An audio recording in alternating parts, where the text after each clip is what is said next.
Hola a todos. Hoy vamos a hablar de la Revolución Mexicana, de la segunda parte de la Revolución Mexicana. Ya habíamos hablado de lo que fue el Porfiriato en la clase anterior. Y hoy ya vamos a hablar de la etapa armada de la Revolución, que se va a dar a partir de 1910. No con, en principio con Madero a la cabeza, pero después se van a ir rotando distintos personajes que van a ser parte de esta gran revolución.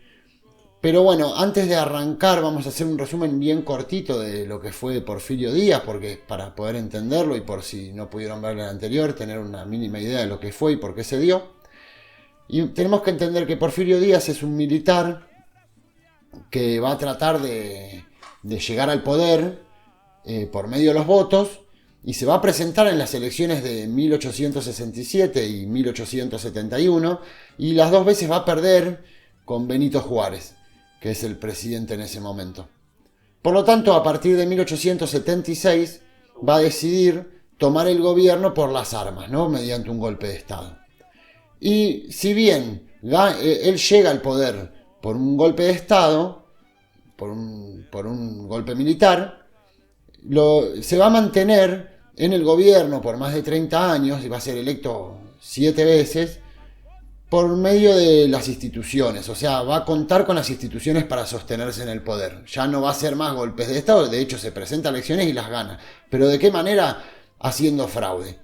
Va a ser fraude electoral en todas las elecciones en las que participa, o por otro lado lo que va a hacer es reprimir los movimientos que van surgiendo, los partidos políticos que quieren presentarse y ganarle, por lo tanto termina quedándose él en el poder.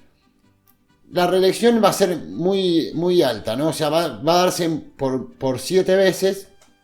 Y eso lo que va a terminar haciendo es que la gente se empieza a cansar, un sector por lo menos de la gente se empieza a cansar de lo que fue el porfiriato. Y ahí aparece Madero, ¿no?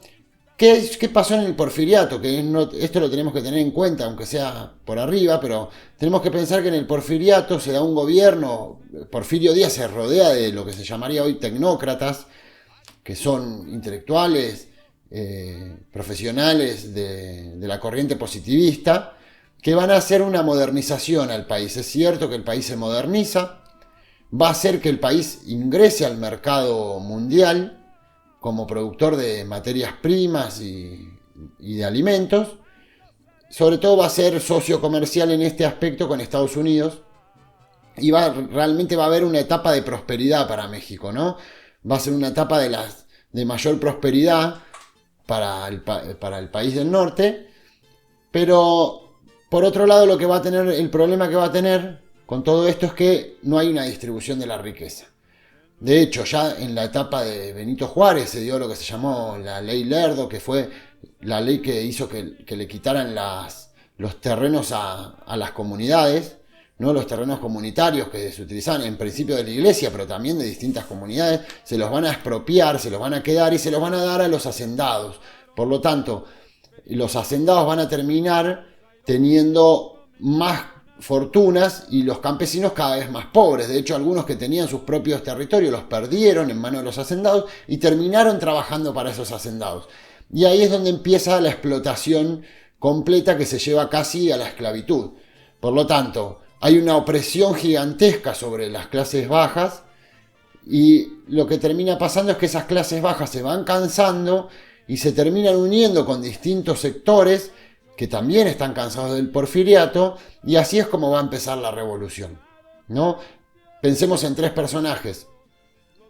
En principio Madero, que pertenece a lo que llamaríamos hoy la clase media, no podemos hablar de clase media en ese tiempo, pero sería lo que hoy llamaríamos clase media, que representa esa clase media urbana, y es el que va a querer terminar con la reelección. El plan principal de Madero es que se acabe la reelección y que haya derechos políticos. Y después los otros 2 personajes van a ser Emiliano Zapata, que viene del sur, de Morelos, que es el líder de los campesinos del sur, y lo que desea realmente Zapata es la distribución de las tierras, es la expropiación de las tierras, y repartírsela a los campesinos que considera que son los dueños de estas tierras. Y por el otro lado, por último, vamos a tener a Pancho Villa, en principio con alguien más llamado Pascual Orozco, que van a estar en el norte, y que desde el norte, ellos representan más al sector ganadero, pero también están con los campesinos y también quieren que se vaya Porfirio Díaz. Entonces va a haber una especie de unión entre estos tres grupos y esos son los que van a participar en la revolución armada. ¿Qué es lo que va a terminar pasando, no? De Zapata y de Villa vamos a hablar al final del video, sé que se va a extender bastante, no estamos acostumbrados a que sean muy largos los videos, pero no nos queda otra porque queremos terminar ya con el tema. Entonces de Zapata y de Villa vamos a hacer un apartado al final del video para poder entender quiénes son estos dos personajes que son tan importantes para la historia de México, ¿no? Generalmente tomados como héroes nacionales, pero bueno, es un tema que divide aguas en México todavía, donde hay algunos que no los quieren, que los llaman terroristas y la gran mayoría del pueblo sí los quiere, pensando en que son los que defienden a los campesinos y a las clases bajas. Así que eso los vamos a ver al final. En principio entonces vamos a tener que ver qué es lo que pasa con Madero y cómo llega la revolución y cómo va a llegar al poder. En 1910, Francisco Madero publica un libro en contra de la reelección de Díaz y crea el Partido Antireeleccionista. Por primera vez un partido político amenaza fuertemente el poder de Porfirio Díaz. Si bien en un principio Porfirio Díaz cree que Madero no es un problema, el movimiento antireeleccionista crece y Madero es encarcelado acusado de sedición. Estando preso, entiende que nada se puede lograr por las vías democráticas, ya que el porfiriato manejaba todas las instituciones y entonces terminaba controlando las elecciones a su gusto. Por supuesto que Díaz es reelecto mediante el fraude en junio de 1910 y Madero decide escaparse marchando hacia el exilio en San Antonio, Texas, en Estados Unidos. Una vez instalado en Estados Unidos, lanza el llamado Plan de San Luis de Potosí. Y aunque el plan fue escrito en noviembre, se le puso la fecha del 5 de octubre para evitar conflictos. El 5 de octubre fue el último día que estuvo preso en México. Y no querían generar conflictos entre el gobierno de Estados Unidos y el de México. El plan básicamente llamaba al pueblo mexicano a tomar las armas para el 20 de noviembre siguiente. O sea, un plan que tenía hasta fecha de inicio de la revolución. Convocaba ese levantamiento para terminar con la dictadura de Porfirio Díaz y establecer elecciones libres. También se comprometía a restituir a los campesinos las tierras que les habían sido quitadas. Aunque Madero no estaba muy seguro de este último punto, lo incluye en el plan para contar con el apoyo de Zapata, Villa y Orozco. Tal como lo planteaba en el plan, Madero cruza la frontera y empieza el enfrentamiento armado en contra de Porfirio Díaz. Es interesante entender que a pesar de ser el sector que más apoyaba a Madero, no fueron las clases medias urbanas las que se levantaron en armas, sino el campesinado, el sector más explotado por parte del porfiriato. Los campesinos habían perdido las tierras en manos de los hacendados, reducidos prácticamente a la esclavitud y castigados fuertemente por la policía en cada reclamo. Ellos acudieron al llamado de Madero, aunque estaban más interesados en recuperar sus tierras que en terminar con la reelección. Luego de varias derrotas del ejército federal, el 21 de mayo de 1911 se firma el Tratado de Paz. Porfirio Díaz había perdido gran parte del territorio y el apoyo de Estados Unidos. Por eso el 25 de mayo decide renunciar y marchar hacia el exilio en Francia, donde moriría 4 años más tarde. Antes de partir, decide dejar un gobierno provisional en manos de Francisco León de la Barra. Mientras Madero se reúne con Zapata para pedirle que deponga las armas, ya que se suponía que no había necesidad de seguir luchando. Pero Zapata no confía en Madero y mantiene su postura. En ese momento, los soldados del ejército revolucionario, encabezados por Venustiano Carranza, son enviados a capturar a Zapata. Fue León de la Barra quien los envía a Carranza para capturar a Zapata, creyendo que con esto el caudillo del sur se iba a sentir traicionado por Madero y entonces iba a terminar fusilándolo. De esa manera, de la Barra se sacaba 2 problemas de encima, se sacaba el problema de Zapata y el problema de Madero.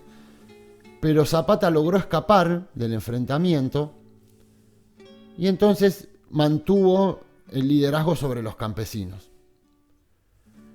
A pesar de todo esto, León de la Barra termina llamando a elecciones y Madero se presenta y arrasa, asumiendo la presidencia en noviembre de 1911. Si bien toma medidas institucionales para darle forma a la nueva democracia, es criticado por parte de los hacendados que se sienten amenazados por los campesinos, mientras que Zapata reclama la devolución de las tierras a esos campesinos. Pero Madero insiste que esas devoluciones tienen que darse por un camino legal, y ese es un camino demasiado lento para los campesinos que dieron su sangre en la revolución. Pancho Villa y Orozco, junto a Zapata, no deponen las armas. No creen que estén dadas las condiciones para abandonar la lucha, ya que sus principales reclamos no habían sido saldados todavía. Por su parte, el ejército federal, apoyado por el resabio del antiguo régimen, se levanta en contra de Madero, quien se encuentra acorralado sin el apoyo de sus antiguos aliados. Como el último recurso, termina mandando al general Victoriano Huerta para combatir al ejército federal. Pero en otro de los tantos giros de conspiración y traición que tiene esta revolución, Huerta termina apresando a Madero para luego fusilarlo a sangre fría. Esa es una nueva etapa la que comienza, tal vez la más sangrienta de todas. Con la muerte de Francisco Madero, el poder es tomado por Victoriano Huerta, quien comienza a gobernar al viejo estilo del porfiriato. Pide empréstitos a Estados Unidos para mejorar la economía tan golpeada, pero termina usando el dinero para rearmar al ejército. Con un ejército poderoso y los revolucionarios cada vez más fortalecidos, el derramamiento de sangre es inevitable. Venustiano Carranza, que es gobernador de Coahuila, se mantiene dentro del sector maderista, mientras que Zapata y Villa siguen al frente del campesinado. Todos se van a enfrentar a Huerta, tal vez por razones diferentes, pero entendiendo que es el enemigo en el momento. En marzo de 1913, Carranza lanza el Plan de Guadalupe, que establecía que al caer el gobierno de Huerta y tomar la Ciudad de México, él mismo sería cargo interinamente del Poder Ejecutivo. Pero no le daba poderes legislativos ni un programa de gobierno a seguir. Lo que significaba este plan era tomar el poder para luego llamar a elecciones. Esa era la idea original, que obviamente después va a ser una idea que no se cumple una vez que toma el poder Carranza. Estados Unidos va a terminar apoyando el movimiento y sobre todo a la figura de Carranza, considerando que es un revolucionario moderado, capaz de sostener el comercio con su país, algo que no veían en Villa, quien en realidad era visto con malos ojos, desde su carácter radical. Así que en 1914, Estados Unidos, en un claro apoyo a Carranza, ocupa el puerto de Veracruz para impedir la llegada de las armas de Europa al gobierno de Huerta. Se dice que Huerta estaba en negociaciones con el gobierno alemán cuando se empezaba la Primera Guerra Mundial. Entonces, México terminaría siendo aliado a los países aliados a Alemania en esta guerra, y Estados Unidos estaba del otro lado. Por lo tanto, Estados Unidos decide tomar el puerto para que no lleguen a manos de Huerta las armas que mandaban los alemanes. Luego de varias contiendas militares, los constitucionalistas ingresan a la ciudad. El 20 de agosto de 1914 va a entrar Carranza a México y asume la presidencia provisional. Y envía a Álvaro Obregón a dialogar con Zapata para que abandone la lucha armada. También envía emisarios para convencer a Pancho Villa. Pero Zapata y Villa no reconocen al gobierno de los constitucionalistas. Nunca confiaron en Carranza y este decide llamar a una convención en donde los revolucionarios son invitados a participar. Así, en octubre de 1914, se realiza la Asamblea de Aguascalientes, y en esta asamblea las propuestas de Carranza y Obregón no son apoyadas. Habían sido derrotados en una convención que ellos mismos habían convocado.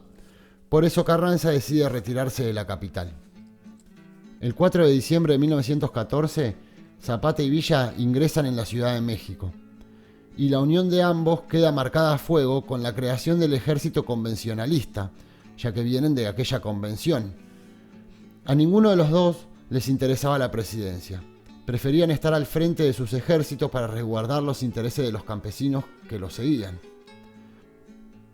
Por lo tanto, dejan a cargo del gobierno a Eulalio Gutiérrez, pero su mandato dura unos pocos meses, luego de que el presidente interino intentara abrir el diálogo con Carranza. Pancho Villa decide volver a la capital y lo expulsa. Los villistas toman el poder de la ciudad, mientras que Carranza y Obregón se hacen fuertes en Veracruz.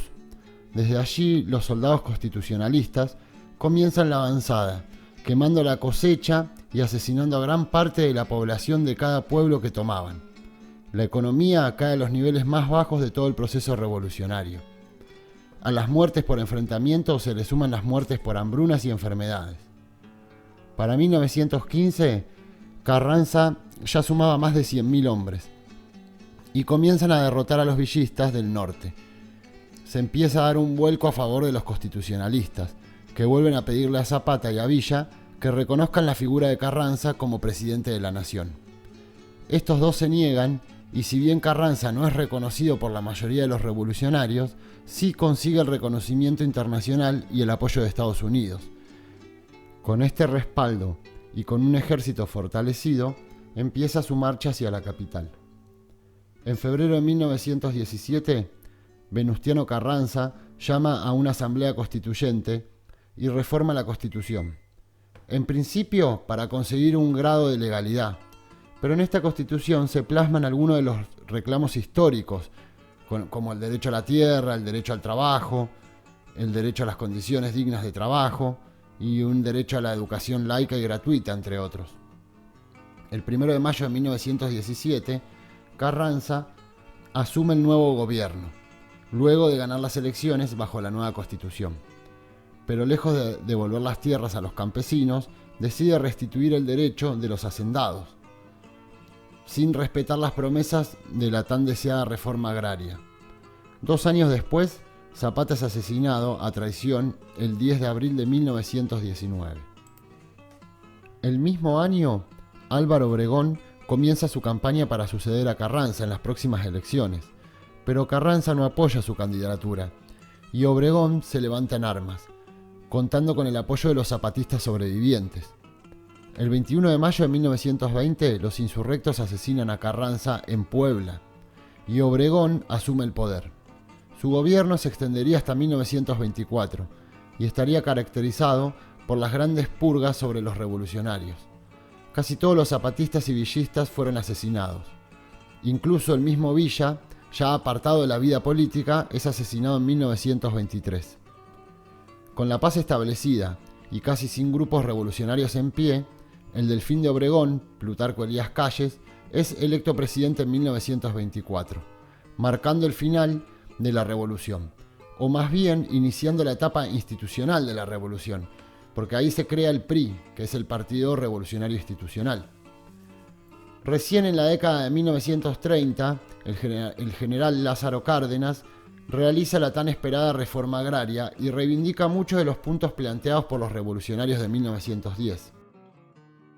Como les dije al principio de la clase, vamos a hablar sobre estos dos grandes personajes que son Emiliano Zapata y Pancho Villa, que son importantísimos para la historia de esta revolución. Vamos a ver un poco cómo llegaron a ser estos grandes revolucionarios. Por eso los dejé al final, porque ya escucharon que participaron en todo este proceso, bueno, hasta su muerte, ¿no? Pero son dos personajes que van a tener mucha importancia, sobre todo porque son unos líderes de las clases populares. Y vamos a empezar con Emiliano Zapata. Apoyando a Madero frente a Porfirio Díaz, cuando Madero asume, Zapata le exige que cumpla con el tercer artículo del Plan de San Luis de Potosí, pero Madero no lo cumple.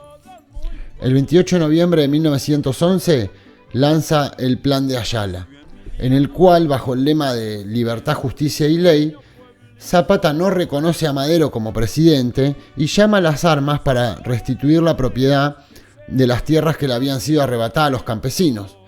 El Plan de Ayala es el sustento teórico de los zapatistas, siguiendo la frase tan conocida la tierra es de quien la trabaja, nunca quiso el poder, sino que su principal objetivo era la restitución de las tierras a los campesinos que le fueron despojados de ellas, pero seguían trabajándola para los terratenientes. Algo interesante dentro del grupo zapatista es el tema de las soldaderas, ¿no? Las mujeres, cosa que no pasaba en los otros movimientos, ni con Villa ni tampoco con Madero, las mujeres tenían un rango militar, ocupaban el puesto de jerarquía en el ejército. También es interesante la inclusión de maestras y distintos intelectuales dentro del círculo cercano de Zapata para darle forma y sustento a la ideología del caudillo. Luego de la Convención de Aguascalientes, Zapata adopta varias propuestas tratadas en ella, como la abolición de la pena de muerte, la ley del matrimonio y divorcio y la ley de imprentas, que se van a implementar en Morelos y en los territorios del sur donde el zapatismo tenía presencia. También expropia las tierras de los extranjeros y feudales, formando las comisiones agrarias para el reparto de esas tierras. Pero para 1916, el ejército carrancista toma el cuartel de Zapata y los zapatistas tienen que volver a aquella guerra de guerrillas. Cuando se dicta la nueva constitución, el caudillo pierde apoyo de varios intelectuales y campesinos, ya que esta constitución recogía demandas de los revolucionarios y creían que ya no necesitaban seguir con las armas. Debilitado, mantuvo algunos enfrentamientos con Carranza, aunque ya con pocos triunfos. En abril de 1919, el general Jesús Guajardo le hizo creer a Zapata que estaba descontento con Carranza y que estaba dispuesto a unirse a sus filas. Zapata le pidió pruebas y Guajardo se las dio fusilando a 50 soldados federales. También le ofreció armamento y municiones. Así, acordaron reunirse en la hacienda de Chinameca, en Morelos, el 10 de abril. Zapata se acercó a la hacienda, escoltado por no más de 100 hombres. Al cruzar el dintel, un soldado tocó el clarín, y esa fue la señal para que los tiradores apostados en las terrazas abrieran fuego en contra del general Emiliano Zapata. El caudillo alcanzó a sacar su pistola, pero cayó muerto sin poder disparar. Y así termina la vida de este gran revolucionario. El otro de los grandes revolucionarios de este proceso revolucionario mexicano va a ser Pancho Villa. Pancho Villa nace en el estado de Durango en 1878. En 1910 Madero, desde el exilio, envía a Abraham González a reclutar revolucionarios para el movimiento, y en ese momento Pancho Villa se une a la causa revolucionaria. En 1911, junto a Pascual Orozco, Villa toma la ciudad de Juárez. Para ese entonces, Madero nombra a Venustiano Carranza como ministro de guerra, y Villa comienza a alejarse. Durante el gobierno de Madero, el general Victoriano Huerta, receloso por las actuaciones de Villa, lo juzga por insubordinación y lo encarcelan en la Ciudad de México. Pero a fines de 1912 logra escapar, instalándose en la ciudad del Paso, Texas. Cuando Huerta traiciona a Madero, Villa decide cruzar la frontera y levantarse en armas. Era 1913 y la revolución entraba en la etapa más sangrienta. Villa subió a todos los soldados en lo que se llamó el tren de Troya, ingresa a la ciudad de Juárez y la toma, con el apoyo de los pobladores, quienes lo comienzan a llamar el Centauro del Norte. La toma de Juárez es crucial, ya que puede considerar contrabandear armas desde allí para fortalecer a su ejército, y así logra en tierras blancas tomar Chihuahua, ¿no? Primero la batalla de Tierras Blancas, termina tomando Chihuahua, en donde es nombrado gobernador. A su paso expropia todo lo de la oligarquía: tierras, trenes, cuentas bancarias. Emite el decreto de ley seca para las fuerzas militares, prohibiendo el alcohol en todas sus tropas con severas penas. También frena el precio de las carnes mediante un decreto y reparte tierras entre los campesinos. El ejército del norte contaba cada vez con más fuerzas. Para noviembre de 1914, Villa y Zapata se reúnen en la capital, luego de la Convención de Aguascalientes, cosa que es algo que ya estuvimos hablando. En un principio, los ejércitos del norte y del sur consiguen algunos triunfos, pero a partir de ese mismo año comienza la caída de Villa, que es obligado a volver a Chihuahua. Carranza recibe la ayuda de Estados Unidos y Villa tiene que dejar Chihuahua y se instala nuevamente en las sierras. Para 1916, Villa junto a 400 hombres invaden Estados Unidos. Su idea era que los yanquis le quitaran el apoyo a Carranza luego de una invasión mexicana en su territorio, aunque también es parte de la venganza en contra de Estados Unidos por el apoyo a Carranza en Columbus. Los 400 hombres se internan en el territorio de Estados Unidos, prenden fuego varias propiedades y saquean todo a su paso, para luego volver a México. Carranza permite que el ejército de Estados Unidos ingrese a suelo mexicano para buscar a Villa, pero la expedición fue un fracaso. Más allá del poderío militar, no conocían el territorio como lo conocía el mismo Villa. Por lo tanto, nunca lo encontraron y tuvieron que regresar a su país. No hubo un enfrentamiento con Villa, simplemente que no lo lograron encontrar. En 1920, cuando Carranza es asesinado, Pancho Villa decide abandonar la lucha armada y retirarse de la política. Álvaro Obregón era el nuevo presidente de México. Tanto Obregón como su ministro Plutarco Elías Calle no confiaban en Villa, no creían que iba a mantenerse tranquilo por mucho tiempo. Por eso deciden enviar a un grupo de civiles a Hidalgo de Parral, que es donde Villa estaba viviendo, y lo fusilan en la puerta de su casa. Todo esto pasó el 20 de julio de 1923, y así también termina la vida del otro gran revolucionario. Muy fatigados de 20 horas de camino, los pobres hombres se querían regresar. La Revolución Mexicana es una revolución indigenista y campesina. Es el reconocimiento de sí mismos por parte de los campesinos, ¿no? De esas clases explotadas. Siempre tenemos que tener en cuenta que Latinoamérica siempre vivió a la sombra de Europa. Incluso hasta los movimientos más radicales y revolucionarios estaban a la sombra de aquellos intelectuales europeos. Por lo tanto, por eso es tan importante la Revolución Mexicana, ¿no? Para América, ¿no? Es el reconocimiento de los pueblos del subsuelo, es la apertura política y de la lucha de los mismos pueblos olvidados. Y esa lucha se termina convirtiendo en la lucha de los desposeídos americanos, ¿no? Latinoamericanos en realidad. Ya se termina alejando el movimiento de las clases bajas y de los campesinos e incluso de los obreros también. Se aleja un poco más de esa idea de revolución europea y se terminan adaptando a las realidades latinoamericanas. Por eso es que tenemos que prestar bastante atención a lo que es la Revolución Mexicana, ¿no? Aparte de ser la primera revolución del siglo XX. Siempre tomamos a la revolución bolchevique como la más importante, pero esta es una revolución que, por lo menos en nuestro caso como latinoamericanos, nos tiene que interesar bastante. Así que bueno, espero que se haya entendido. Sé que se hizo un poco extenso, pero al menos ya tener una idea redonda de lo que es este tema. Nos vemos en la próxima clase.